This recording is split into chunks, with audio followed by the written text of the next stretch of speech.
పవన్ కళ్యాణ్ ఉన్మాదం పిచ్చి దాటి మాట్లాడుతున్నారని మంత్రి కాకాని గోవర్ధన్ రెడ్డి ఆగ్రహాన్ని వ్యక్తం చేశారు. వారు చేపట్టిన సభకు జనాలు రాకపోవడంతో ఫ్రస్ట్రేషన్లో మాట్లాడారని విమర్శించారు. చంద్రబాబు పవన్ కళ్యాణ్ వామనావతారాలు ఎత్తి కార్యకర్తలను తొక్కేస్తున్నారని మండిపడ్డారు.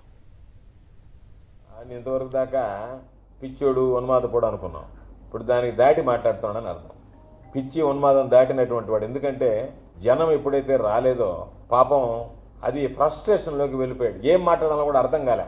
అర్థం కాకుండా పిచ్చి పిచ్చిగా ఎచ్చి పిచ్చిగా ఒక స్థాయికి తగ్గట్టుగా ప్రవర్తించకుండా, అంటే నిన్న ఒక సందేశం ఇచ్చి వెళ్ళాడు. నేను పిచ్చోడిని, నాకు మీరు ఓట్లు ఇవ్వకండి, నన్ను నమ్మి మీరు నడవబాకండి అని చెప్పి. అది దాని సందేశం. ఆయన మాటల యొక్క అర్థం ఏంటంటే నేను నాయకుడిని కాదు, నేను పిచ్చోడిని, కాబట్టి ఇటువంటి పిచ్చోడిని నమ్మి మీరు ఎవరైనా ఓట్లు వేస్తారో వేయబాకండి అనేటువంటి ఆ సందేశాన్ని ఇవ్వడానికి వచ్చినట్టుకున్నాడు. చంద్రబాబు నాయుడు పాపం ఆయన ఏదో ఓట్లు ఈయనకి ట్రాన్స్ఫర్ చేయిస్తాడని అక్కడ గోదావరి జిల్లాలో సమావేశం పెడితే మీరు నన్ను నమ్మి ఇతనికి ఓట్లు వేయబడలేదు అనేటువంటి ఆ సందేశం ఇవ్వడానికి వచ్చినట్టుగా పిచ్చి పిచ్చిగా మాట్లాడిపోయాడు తప్ప అతను మాట్లాడేటువంటి మాటలు, స్థాయి లేనటువంటి వ్యక్తులు మాట్లాడేటువంటి మాటలు అసలు పట్టించుకోవాల్సినటువంటి అవసరం లేదు.